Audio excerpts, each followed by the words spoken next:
TV umpire to director, we have a review. Can you rock and roll it for me, please? Welcome to another episode of Rock and Roll It. And as you might guess by my upbeat tone, we are today going to be talking about the frenetic world of T20 cricket and India's T20 style. For some reason, Siddharth Monga has decided to wear his most plain shirt on the day that we're discussing the most vibrant format of the game. I have I've ordered a whole new wardrobe in plain whites and blacks and blues now. Please don't wear white, it Actually, doesn't work on camera. But okay, so we're going to be discussing what India's current T20 cricket style is, how it's evolved, and then also going into the current Asia Cup squad that has been named and whether that's a reflection of their current style of cricket, how it affects the style. So let me start with an open-ended question, which is, Siddharth, what is India's current style of T20 cricket? currently, thankfully, India are up to scratch with. I won't even say up to scratch. They are the thought leaders of T20 cricket when it comes to batting, which was quite perplexing and unfortunate that India took so long to start playing the way they are playing now. It's just basically realizing that you have to take risks in T20 cricket, uh, finding that right ratio of risk reward, which they have now, which perhaps earlier, because of the way batting is, but T20 batting actually by nature is the opposite of batting, where where you're told you can only win your team matches if you're out there in the middle. You can only win your matches by taking by staying not out.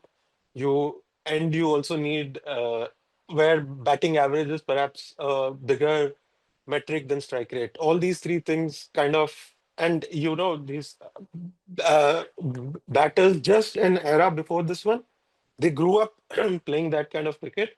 So that's what used to happen. People used to think, hey, if I bat through, I'm going to win this game for India.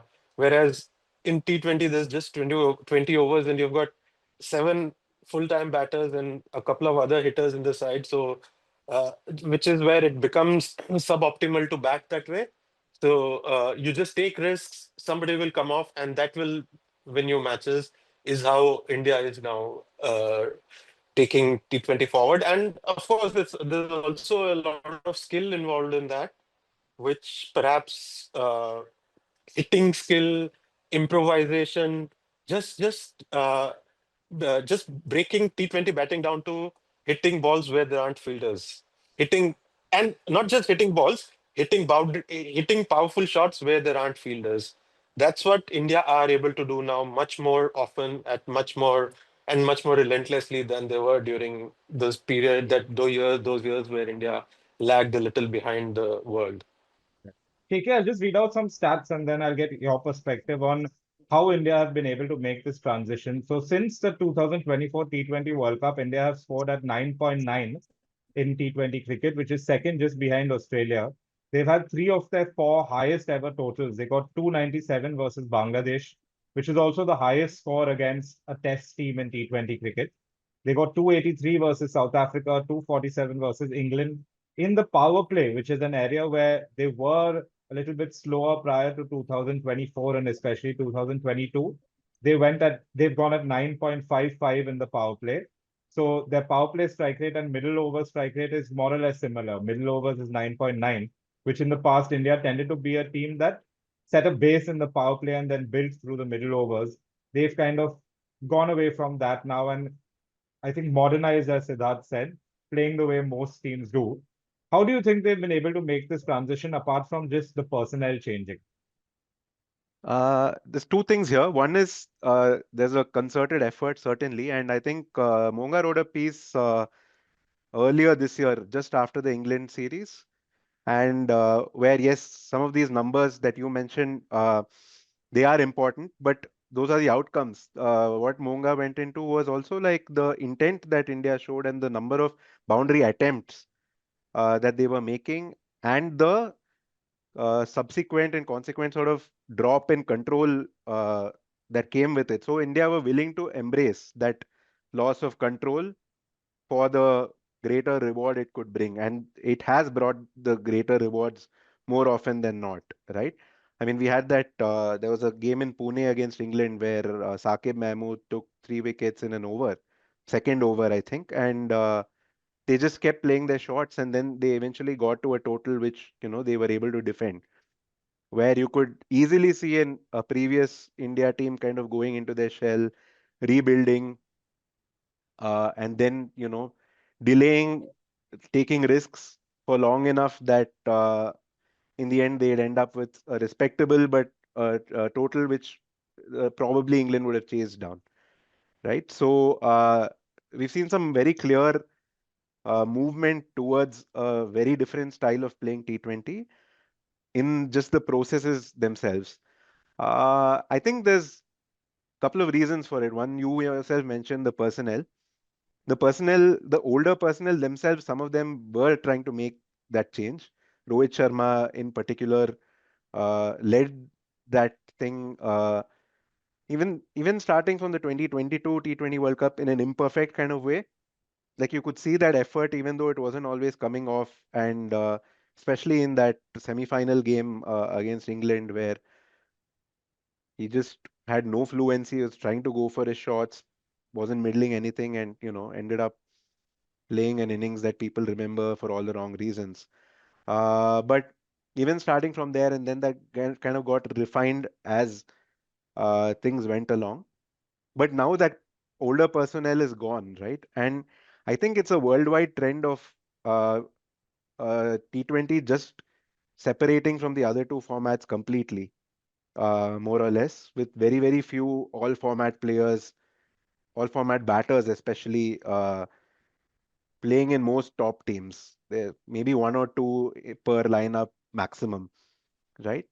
And I think India, because they've had superstars who were really good at all formats in different ways, and they won matches in their own way as well. Like Virat Kohli has his critics, including me, in how he played T20 and stuff. But he had, like, the kind of innings he's played in T20 World Cups, and the kind of, uh, the ways he could win matches in chases. So because of that, India persisted with all format players for longer than most teams. And now I think, just out of the sheer, you know, fact of those players becoming older and the newer generation becoming even more divergent in terms of how the younger T20 batters approach the game. So because of all these factors, you just have this accelerated move towards this new style of playing. And yeah, it's only going to continue further. I'm just, there's one selection in the Asia Cup that I'm, you know, could that could that make the team slightly move away from the style? We'll have to wait and see. Well, I mean, we'll definitely Uh, bring that up. I don't know if you're referring to Shubman Gill selection. Is that what you're talking about? Yeah, I mean, I do know that Shubman Gill he's not an anchor in the traditional sense that, say Virat Kohli was. But not anymore, certainly. Even so, like that kind of situation which I spoke about, where, India are 3 down in the third over.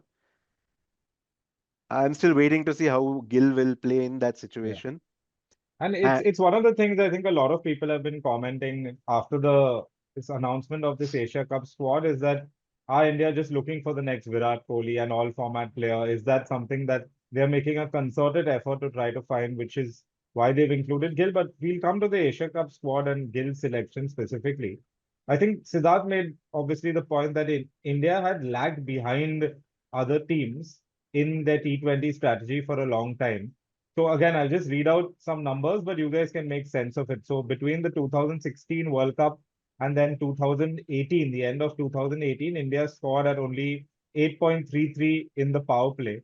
So they were fifth in the world there. And then even before the 2021 World Cup, in the 2 years before that, they were fifth in the world in the power play.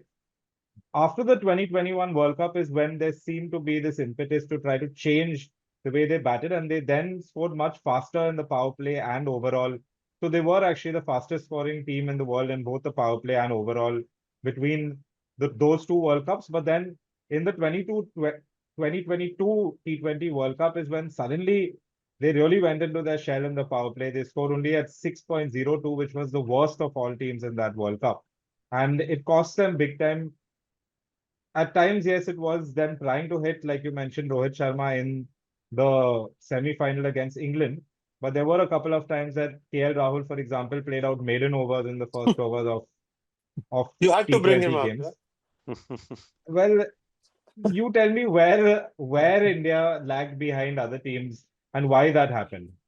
I think there was again it just comes down to the psychology of batting, where people actually just put a too big a price on their wicket, where they thought, hey, and it's I'm not saying they were selfish or anything.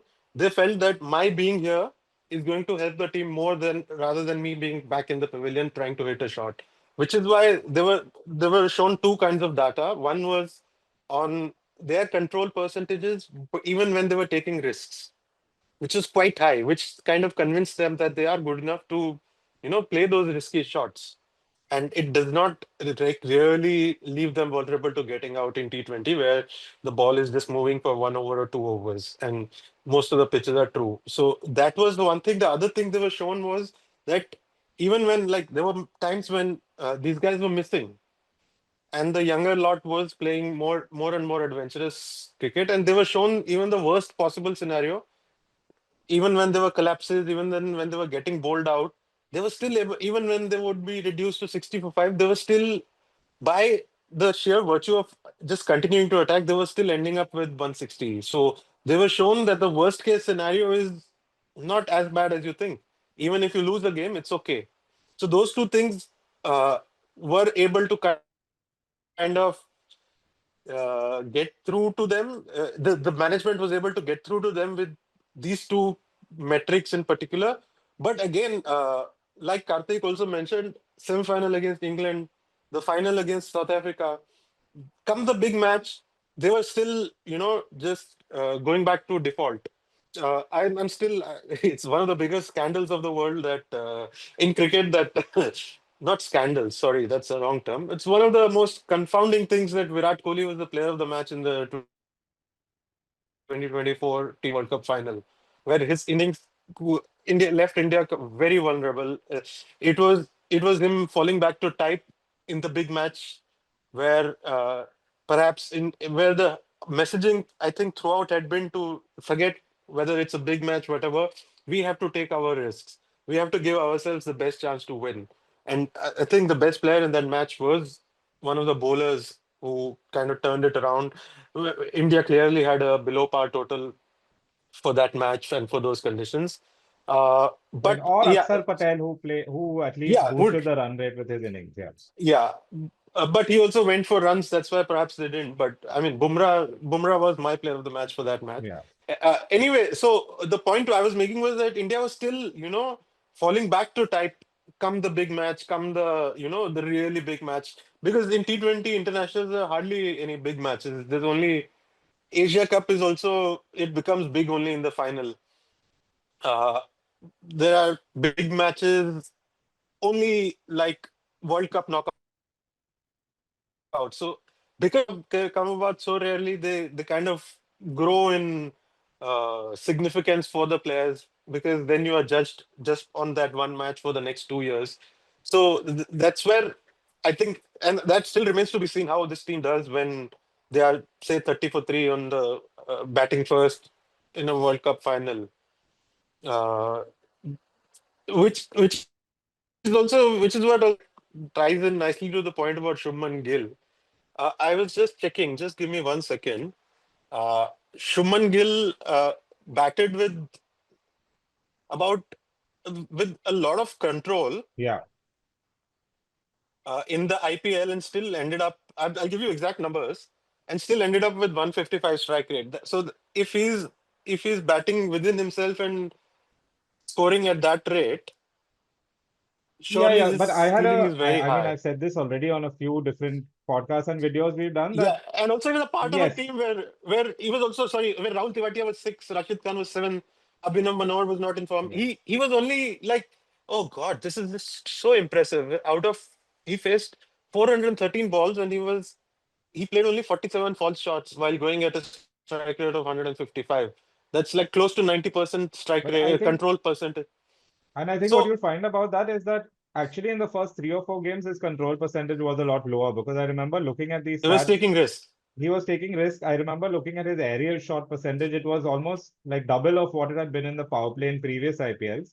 But then after about 3 or 4 games, Gujarat Titans as a franchise changed their strategy. And the strategy was for Gill and Sudarshan to build innings based on what the rest of their batting lineup looks like. But yes, I mean, we'll have to see what kind of strategy Gill bats with in in T20 international cricket, especially in the big games. Let's make this a bit sensationalist though, because we're talking about the past and what India did in T20 cricket. Were India too slow to pull the plug on some of their big name all format players? We've seen teams like England, Australia drop the likes of Joe Root and Steve Smith from their T20 international sides. Was India actually a bit slow in leaving out some of their all format players from the T20 international scene? Yeah, yes, I mean, for sure. I was pretty certain that, as much as I think Virat Kohli did make certain efforts to, like, and he continues to do that in the IPL as well, where, say, slog sweeping a lot more against spin, and he's brought in certain changes in his game which have, improved the way he plays T20. But that deep rooted instinct is still there, where, like, over 7 to 10, he's going to bat in a certain way. Uh, so it's and more than Kohli himself, I felt there was enough batting talent waiting behind him to be, pushed into the team and, like, much quicker. I mean, yeah. So for, like, all the complicated reasons for which you can't leave out a guy like Kohli, where, it's not quite the same as Joe Root in England or Steve Smith in Australia, as great batters as they may be, as great all format batters as they may be as well. Uh, it doesn't come with the same level of, they're not like, they're not Virat Kohli in terms of stature, just as a public figure, Yeah. And they haven't beyond had the just the success in sports person. T20 World Cups that Virat Kohli had. I mean, Well, I 2016, mean, he was the best batter at the World Cup. And 2022, even though, it wasn't expected, he was India's probably best batter at the World Cup, or Siddharth is not agreeing with that. I would He say had Surya. he had One one good great game. innings, one Yeah. great innings, and his chasing was never under doubt. When chasing, Hmm. he knows what is to be done, and he's at the end of the day, he's an elite competitor. He's not going to, when he knows the target, he's not going to deliberately go slow. And as KK said, that he has made every possible attempt to improve his T20 batting because he's an elite competitor. He wants to be there. He wants to win. But it's just the instinct that takes over when you are in that crunch situation, where you are in that match, where it comes down to being again, as India had lost Pant and Rohit Sharma early in that match in the 24 final. He went back to his instinct, which is which is what is very difficult to unlearn, especially when you're such a big player who is used to winning matches on his own bat, to then say, I'm just another wicket. Let me, if even if I get out, it's not going to make a difference to the team. That kind of attitude is very difficult to imbibe in you for every match of your career, which is what I think these newer batters have in them, where they're kind of the value they put on their wicket is not as big as somebody who's used to winning matches on his own in other formats does. Right. And what have And you seen in terms of actually changing in the way batters have trained? Because the other thing that we've seen that has helped this new style for India is the six hitting, right? So again, I was looking at numbers of six hitting. Since the 2024 T20 World Cup, India have been hitting sixes at I think a rate of about 1.25 or 1.3 sixes per innings. Okay. And before that, it was a lot lower. So the number of sixes they've hit has essentially, I mean, I'm talking about per batting innings. So each batter is hitting about 1.3 sixes Okay. per innings, not team Yeah, innings. yeah, yeah. Yeah. So I mean, you translate that to about whatever 9 or 10, depending on how many batters bat in an innings. But Hmm. essentially, it's gone up a lot from before. Earlier, it was like 0.8 and stuff. It was always less than one. Batters were scoring less than 1 6 per innings. Now it's more, and you've got a lot of players: Abhishek Sharma, Sanju Samson, Rinku Singh, Shivam Dubey. These guys all hit almost as many sixes as fours, whether it's in IPL or in T20 internationals. Has that come just from a difference in the way batters are training these days? Is it where India is finding their batters, like from local leagues or from local cricket? Or is that just a natural evolution because T20 cricket has moved towards six hitting more? Because that's one big difference we're seeing in this Indian team. I think, I mean, all those factors, like certainly I'm sure all of them work on like range hitting and things way more than their predecessors did. And also the fact of coming back to the fact of a lot of these people being more or less T20 specialists, right? Yes, I'm sure. I mean, yes, some of them do play like first class cricket in India and all. But I mean, let me go to the example of Punjab last year in the Ranji Trophy, right? Now, let me just pull up these numbers, but just a second. Hmm. Uh, yeah, so basically they had all these guys, right? Sorry, just give me 2 seconds. Yeah, so like you, they are probably uh, the sort of like the powerhouse of producing T20 hitting talent in India. Abhishek Sharma, Namandhir, Ramandeep Singh, Prabh Simran Singh, what's the other guy's name? Nehal Vadera, right? All these guys. So, last season in the Ranji Trophy, they played 21 innings between them. Abhishek Sharma didn't play at all. The other four, they played 21 innings between them and scored one half century, right? So these are T20 players. That's and they do really well in the Syed Mushtaq Ali Trophy and stuff, but they are T20 players now. And Hmm. so they can afford to like train in these ways that maximize six hitting, that make them the kind of players they are. Now I want to go to another example, which is of KL Rahul, who uh, around 2018 was, you know, uh, he has scored one of the fastest 50s in the IPL of all time. And because he's got that level of talent where, he can play shots all around the ground, he can play different shots to the same kind of ball, if he plays in that way. But around the same time, his test output just nosedived. Also because, India were playing away a lot, India were playing on difficult pitches, and he was opening, and like you have to be technically at your soundest to be able to, give yourself a chance. And his form just completely nosedived, and he was out of the test team. So there's a strong correlation between how he then changed his T20 game to how he has become one of the best players since his comeback. Since early, so IPL 2020 it was when he made that infamous strike rate is overrated comment, right? And 2021 is when he makes his comeback to the test team in England, and like has a lovely, really good series, including match winning century at Lords and all of that. So there's a direct correlation between how you train and the game you play in your matches, right? I mean, it's a very obvious point, but sometimes we don't realize it.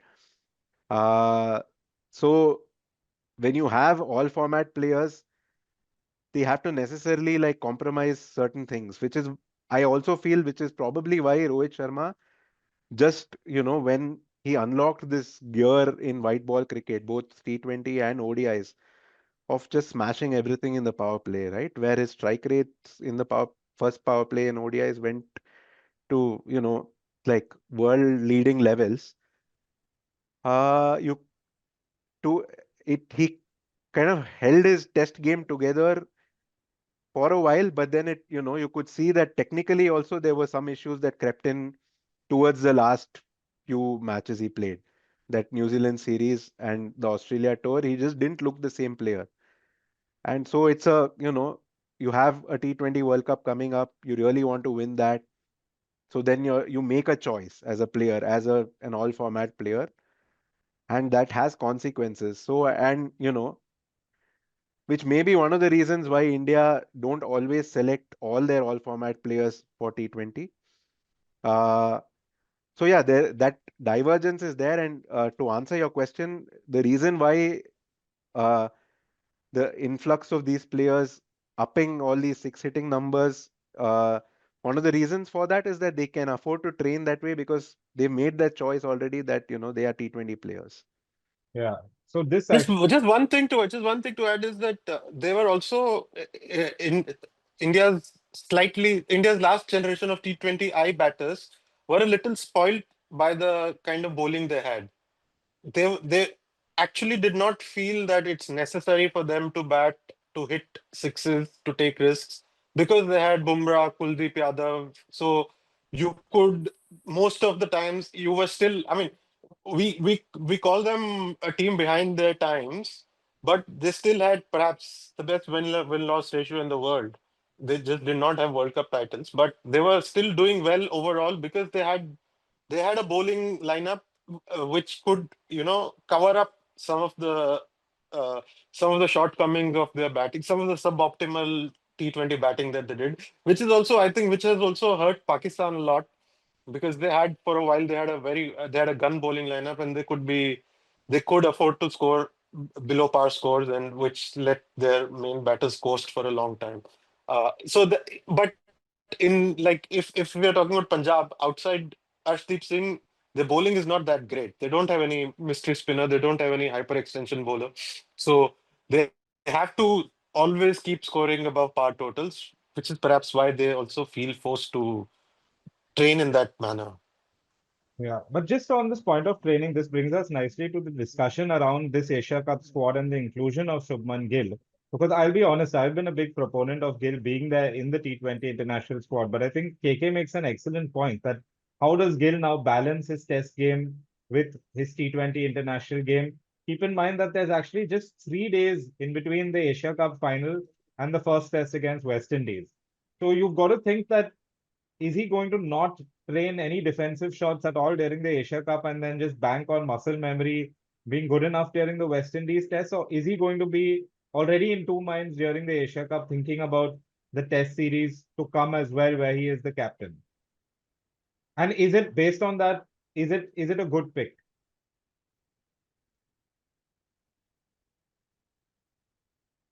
No, I think KK has made his point already. Yeah, but I tend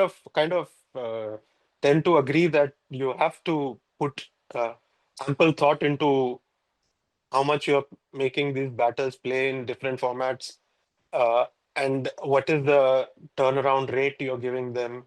Is 3 days enough to come back from a T20 Asia Cup and then start captaining your side in Test cricket against West Indies, who on paper might sound weak, but if you give them a track with some assistance for seam bowling, they can be a handful. Their fast bowling is really good.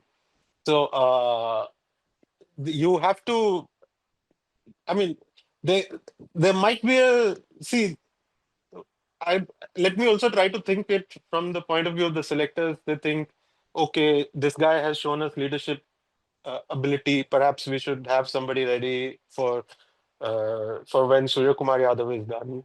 But still, yeah, in terms of pushing everyone into three formats is not ideal. I mean, I would think Perhaps, that it might be even more difficult should he become captain once Surya Kumar is done, because then that means he has to play even more T20 internationals and he's yeah, captaining yeah. perhaps in all three formats. And we have had discussions among ourselves of radical discussions of actually having an entirely different team management, including the coach and the captain and 90% of the personnel, because uh, it's only Bumrah and Kuldeep Yadav that you need to borrow from the test side. for the T20I side. Otherwise, you can have a completely different team. And you should have. I'm of the view that it should be run as a, to use a corporate term, as a separate vertical. The T20I side, where you have a coach is separate, captain is separate. Yes, you borrow some of the resources, which in this would be Bumrah and Kuldeep Yadav. But otherwise, you just run it as two different teams altogether and not. But India, you know how India love to control. India, like India will are the least likely to do something revolutionary in This is this like how regard. Siddharth wanted text and video to be separate verticals at Cricinfo, but unfortunately for him, they've now merged and he has no option. Yeah. Okay. The pain and peril of being an all format player. Yeah. Yeah. Okay, let's Yeah. talk a little bit more about this Asia Cup squad. And also, in particular, I think the topic Siddharth has been writing about, and I've also been talking about, which is the number 8 spot. And I thought maybe before we discuss what India are actually going to do with that spot and who they've picked, let's talk about the importance of that role currently in T20 cricket. It's something that it's hard to judge because in the 2024 T20 World Cup, for example, India went with that decision of having batting till number 8. They had either Axar, Patel or Jadeja, depending on who came in where at number 8. Actually, between them, they only scored 24 runs from that position. But that's not what counts. It's the security for the batters coming in before, knowing that there is that batting depth. I think probably uh, the best sort of numbers to describe the importance of the number 8 is if you look at IPL run rates after the impact players come in, because impact players assured that every team has batting till number 8. And I mean, IPL run rates have skyrocketed since then. In the last couple of years, it's been 9.5 plus in both seasons, which is much higher than any season prior to that. Another one, and this is a rare case of when I looked at numbers, they actually fully supported what my hunch is that the one team that batting first doesn't use batting till number 8 with the impact Rajasthan players, Royals. Rajasthan Royals, and they have the lowest run rate batting first in IPL, which just then tells you because Rajasthan Royals has a great batting lineup. There's nothing wrong with their batting lineup, but not having that number 8, and in this case, they even know that the person can come in as an impact player, but because that player is not there on paper, it seems to affect the way they bat. So it's one of those things that, again, it's hard to quantify because people might look at the number 8 and say, hey, Jadeja scored like 2 runs in the last World Cup. Why is it important? There are a lot of people now, especially because India have Kuldeep and Varun Chakravarthy, saying, why can't you play Kuldeep Yadav at 8 and then Varun Chakravarthy, Bumrah, and Arshdeep Singh? But why is that number 8 so important? I think I set it up with the numbers, but if you can get into the batting psychology and why it's so important to have that depth in batting. I I think what you said, the impact is not from what they do when they bat. Uh, it's from, having that person there and just, knowing that that person is there in case, I take these risks and they don't come off. Not just I, but like the entire top 6, 7 takes these risks, doesn't come off. You still have that security there. So you are emboldened to take those risks. In India's case, it's a difficult thing. It's a long-standing thing of somehow not having, you know, frontline bowlers who can just come in and, just hit a couple of sixes. A Pat Cummins type player. We're not talking about a batting like a bowling all-rounder necessarily. We're just talking about somebody who, is good enough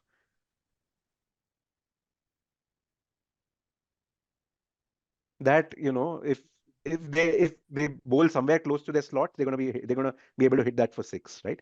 And to be able to defend a couple of good balls so that it's not like there's no batting at all once you lose 6 wickets. For some reason, India have not produced those players, or when they have, it's just that their bowling tends to be spin and finger spin, which is a bit of a problem because you can legitimate like Ravindra Jadeja is a clear example of that, like where in 2024 India were able to bat till number 8 because they had him, right? But having that sort of lineup where two of your spinners are left arm finger spinners, it leaves you little vulnerable against certain teams. If you have a lot of left-handers in the opposition lineup, then your bowling begins to look, a little vulnerable. And there are plenty of matches in the IPL where Akshar Patel won't finish his 4 overs, or Jadeja may not finish his 4 overs, or say an off spinner doesn't play at all very often, uh, simply because of the opposition lineup's composition. And generally, with IPL teams, they find ways around that, or they have enough other kinds of bowling to make up for it. They have an impact player. And they have an impact player. Yeah. So in international cricket for India, balancing these two needs becomes really hard. So ideally, they want a fast bowler who can bat at number 8, or a wrist spinner who can bat at number 8. And currently, Which is why candidates, Vipraj Nigam is the only candidate. yeah, he comes into that conversation, which is why they've brought Harshit Rana into the mix, despite not actually having shown that much evidence that he can do that role. But they're like, okay, he has maybe some potential to do that role, so let's try him out. Which is, so yeah, they are aware of the issue. There's no easy solution in sight. Unless you want to play a completely different format of T20 cricket, where put uh, you play all three of them, regardless of the conditions, Varun, Kuldeep, and Jasprit, all three of them, despite whatever conditions there, and then you play for a T20 where the par score is 170, which with your bowling you can manage more often than not. But I think they also know that bowling has only so much impact in T20 cricket, which is why they want to have that batting depth. They don't do it in Test cricket also. Bowling has much more impact. So forget doing it in T20s, and which I agree with right now with them, that you need a number 8 who can hit sixes. Yeah, that was the main change India actually made between the World Cups, because 2021 the number 8 was Bhuvi Kumar, who is an okay batter but not really in T20 cricket where you need to hit sixes. Then in 2022 it was Ashwin, who again, I mean, he had that great leave outside leg stump against Pakistan, but he's actually worked a lot on his six hitting Yeah, since then because to be of fair, PNPL. he's Yes. become a six hitter in the IPL. He has. Yeah. But at that time, 2022, he was not necessarily the six hitter that he is now. And then in 2024 is when they said, no, we will prioritize batting till 8, even if it means having two left arm spinners. Of course, the pitches there helped them in that they were the kind of pitches where you could play two finger spinners. Or But maybe in India. Ashwin was in conversation for 2024 also. But I think Kuldeep Yadav made a big difference. Kuldeep Yadav was the one bowler who could take the ball away from the left-hand batters, which is why Kuldeep Yadav being, I think if Kuldeep Yadav had been in form in 2022, India would have not had Ashwin. It was Chahal, if you remember, India's leg spinner. India's wrist spinner was Chahal. So India would have had no one for if they were stuck against left-hand batters, which is why they took an off-spinner to that World Cup. Which is what these combinations we sometimes don't understand from the outside. But in 24, Kuldeep being in form made that big difference, and Rohit said, "Okay, I can take the risk of playing two lefties now, two left-arm finger spinners now." Yeah. Which brings us then to this squad, because there are a couple of combinations that have been discussed. One is, of course, Harshit Rana, just trying him at number 8, which then leaves you free to play your two best spinners, Varun Chakravarthy and Kuldeep Yadav, along with Jasprit Bumrah. But the other one, our colleague Ronak Kapoor was adamant that India will do, and he was adamant that they will not play Harshit Rana at number 8, but instead they will have Hardik Pandya and Dubey. Axar Patel as your fourth and fifth bowlers, and Dubey and Abhishek Sharma as your sixth bowler. Now, the question is here, are we going too far the other way where we're prioritizing batting depth and at the cost of bowling? Because that is a weakened bowling line. Yeah, Well, sorry, go ahead. Yeah. I think if you want to go down this route, I would play Riyan Parag instead of Dubey. He's more of a batter than like he can hit more kinds of bowling than Dubey can. And Dubey's main role is disrupting the spinners in the middle overs, for which you have Axar Patel already in that role. So that is the just one change I would make. If you want to do it, I mean that's also one way of playing T20. It's not because you have three very good bowlers still. in Bumrah, Arshdeep, and Kuldeep Yadav, but it again leaves you with only one strike spinner instead of two, and it leaves you with one fewer bowler to get bowl four. But if Harshit Rana is not, if you don't look at him as somebody who can bowl 4 overs, then it's probably it's not that different if you want to play Dubey instead of him. I'll add one point to what Monga said, which is about Riyan Parag, right? So I was looking at his numbers, and in IPL 2025, of all batters to face at least 50 balls from fast bowlers in the middle overs, he had the best strike rate in that phase against fast bowling. Yeah, So fast bowling, hard But lengths. but hard but lengths, now we yeah. are talking about him as playing a role where he also has to bowl a bit, and his bowling. That's where the question is, because if you're But talking about him coming in place of Dubey, I think they're expecting a few overs from Dubey here and there. I yeah, mean, Dubey is I would not think that, really that better a bowler than Parag. Have you and asked Javagal Srinath about that or no? I mean, we'll see when they draw up their official concussion substitutes for. But Parag has really worked on his bowling, where he's found different ways of, staying in the game against different kinds of batters, right?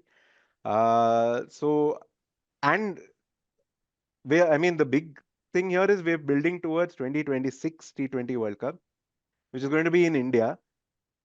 And Yeah, the question there becomes, who are you likelier to use as a sixth bowler in Indian conditions? And there, I don't know how many pitches in India will have something for Dubey to be an option. yeah, Yeah, but they might also be thinking, just to bring their point of view, their sixth bowler is already Abhishek Sharma, who's a Hmm. spinner.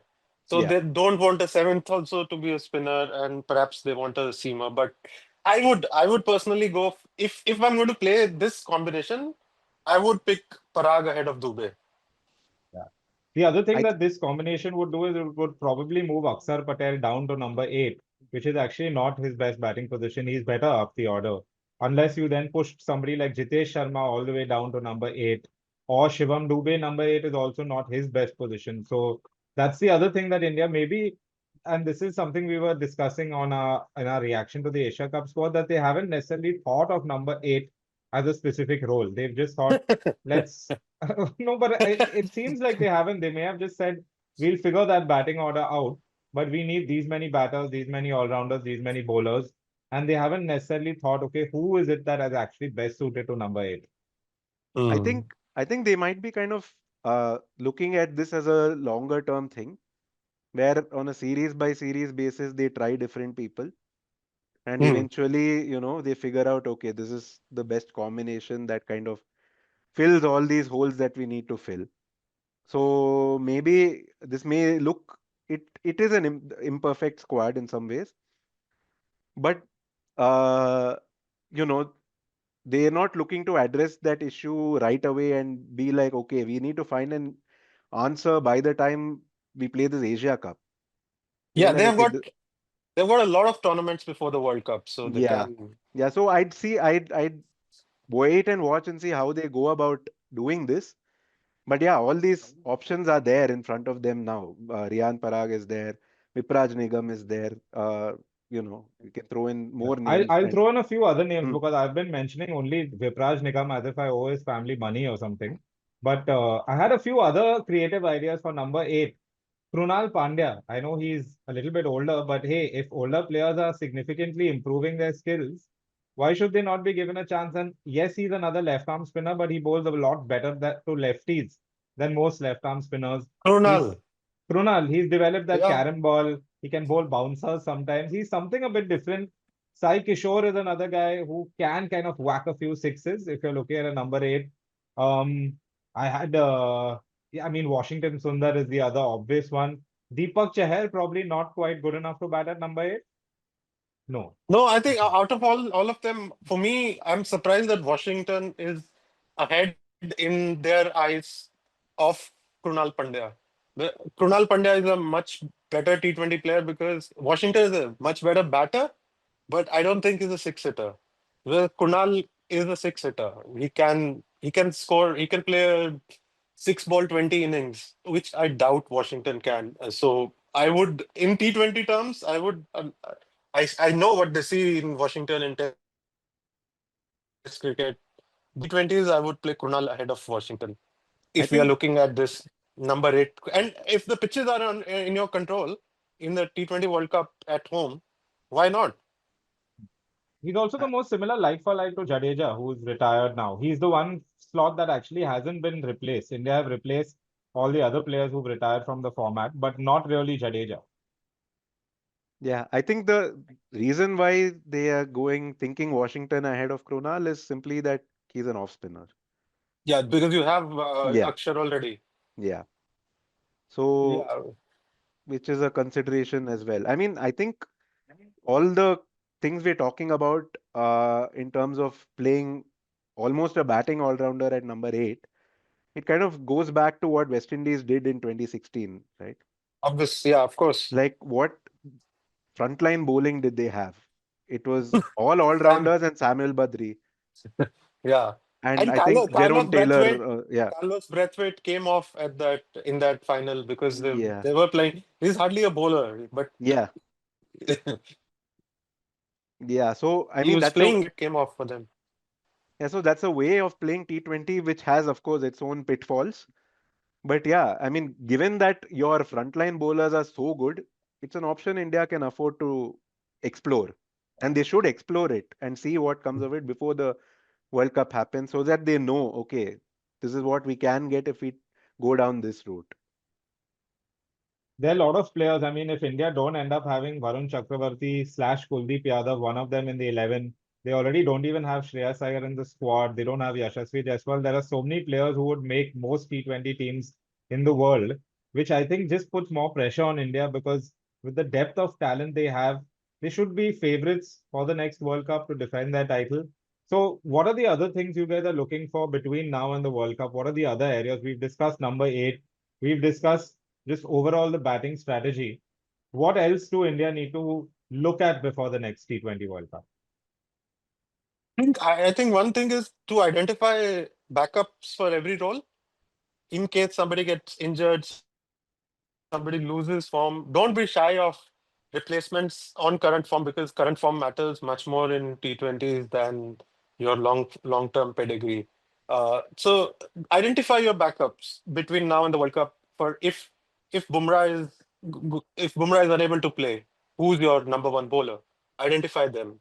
If if Kuldeep or Varun gets injured, who's your strike bowler? Identify them. If your opener just goes low on confidence, who's your opener? Is it Jaiswal? Is it Samson? Identify them. I think they should give him a run before the World Cup and see what kind of improvement he brings upon as compared to Tilak Varma. But uh, just keep them in the system, keep them ready. That's the only thing that can happen apart from your number 8, which is the only limitation India have in T20 cricket. I think otherwise, man for man, India have the best side in the world, and they should be the favorites. Just identifying now because you have the luxury in time. Identify and keep guys ready who can chip in on a short notice and be good at those roles. Yeah, and I would say select with the combination in mind, so that when somebody is injured or whatever, you might have to drop another informed player to kind of adjust the Hmm. combination and make sure that that works. I'm not saying Yeah, it's always going to happen. There could be but a case of we already having discussed to. that example where when Chahal was the lead spinner, you had to play Ashwin. Hmm, But when Kuldeep was your lead spinner, you could take a better batter than Ashwin in Axar Patel. So yeah, there's those kind of combinations you have to keep in mind. yeah. So and I'm not. I'm pretty sure they already do these things and like communicate these things to the players. But yeah, just keep that in mind. And the current form thing is a really like it's a especially in this era where your bigger name players, your all format superstars, who you some of them you do expect will play a World Cup. Uh, they're going to miss a lot of T20 eyes. You're going to have Hmm. people who come in and play, out of their skin and play brilliantly. And then you'll have difficult calls to make by the end of it, where, okay, Do you leave out a big name because somebody has really convinced you uh, and shown like a body of work that, Hmm. makes it really hard to leave them out? Or do you be like, no, this is the player we identified long back who we have full faith in? If that means leaving out player B who has done incredibly well, so be it. So I'm not saying there's an easy answer here, but they have to be prepared for all of these difficult decisions. Yeah. Okay. So thanks, guys. That's been this episode of Rock and Roll It. I will now leave KK to continue exploring why MS Dhoni is a demigod in India. I will leave Siddharth Monga to continue voicing his protest for Goa to have an IPL team. And I will be finding as many platforms as I can to mention the name Vipraj Nigam. I'll see you guys next time on the next episode of Rock and Roll It. TV umpire to director, we have a review. Can you rock and roll it for me, please?